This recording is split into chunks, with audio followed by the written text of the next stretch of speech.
माइंडफिट lab talks में आपका स्वागत है। क्या भक्ति केवल मंदिरों तक सीमित है?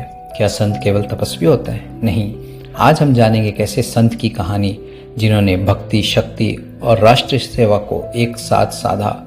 मैं बात कर रहा हूँ समर्थ रामदास जी की। समर्थ रामदास जी का जन्म 1608 ईस्वी में महाराष्ट्र के जालना के जांबा नामक गांव में हुआ था।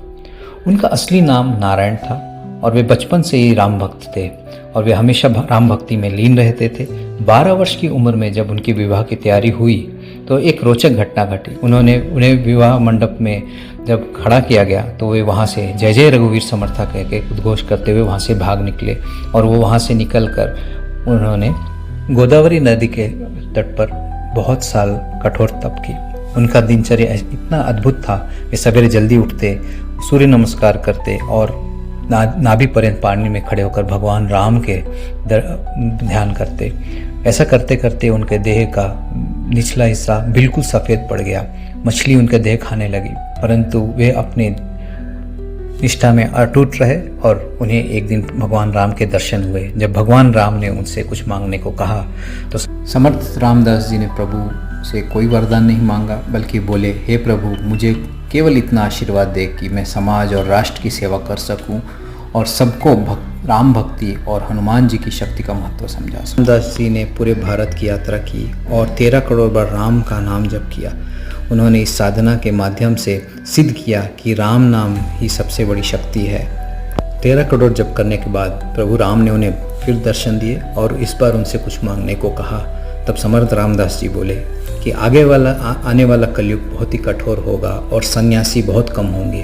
तो प्रभु आप हमें ऐसा आशीर्वाद दीजिए कि जो मनुष्य अपने जीवन में 3.5 करोड़ बार राम का जप करेगा उसको असाधारण शक्ति और आत्मविश्वास मिले और उसको अगला जन्म ना आए।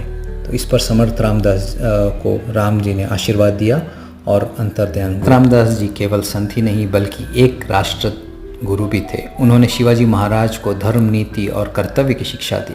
एक बार शिवाजी महाराज ने अपने तलवार रामदास जी को भेंट की।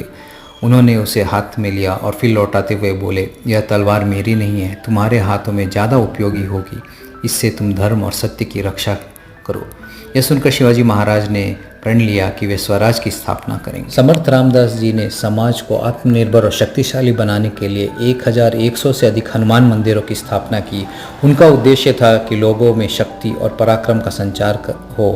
हनुमान जी के माध्यम से संगठित समाज बनाना उनका परम ध्येय था। समर्थ रामदास जी जब गांव-गांव में भिक्षा मांगते तो वे अन्न या धन नहीं मांगते, वे कहते, भिक्षाम देहि, बोलो श्री राम। इससे गांव वाले उनसे पूछते कि आप अन्न या वस्त्र क्यों नहीं मांगते? तो रामदास हंसते और बोलते, क्योंकि मैं चाहता हूँ कि हर व्यक्ति के मुंह में श्री राम निकले, जिससे उनमें भक्ति और शक्ति का संचार हो। रामदास जी ने 1681 में महाराष्ट्र के सज्जनगढ़ में समाधि ली। समाधि से पहले उन्होंने अपने शिष्यों से कहा, अब मेरा कार्य पूर्ण हो चुका है। राम नाम का संदेश जन जन तक पहुँच चुका है। अब तुम्हें स्वयं अपने रास्ते पर चलना होगा। उन्होंने ध्यान लगाया और राम नाम जपते जपते उन्होंने अपना शरीर त्याग दिया। समर्थ रामदास जी के प्रमुख शिष्यों में कल्याण स्वामी जी, रामचंद्र पंत, अंबाजी पंत थे।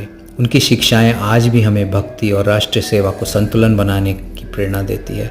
समर्थ रामदास जी का जीवन हमें सिखाता है कि भक्ति केवल ध्यान तक सीमित नहीं है, बल्कि उनसे शक्ति, कर्तव्य और राष्ट्र सेवा का मेल होना चाहिए।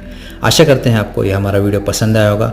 आप इसे लाइक, शेयर, सब्सक्राइब कीजिए और कमेंट में लिखिए, जय जय रघुवीर समर्था।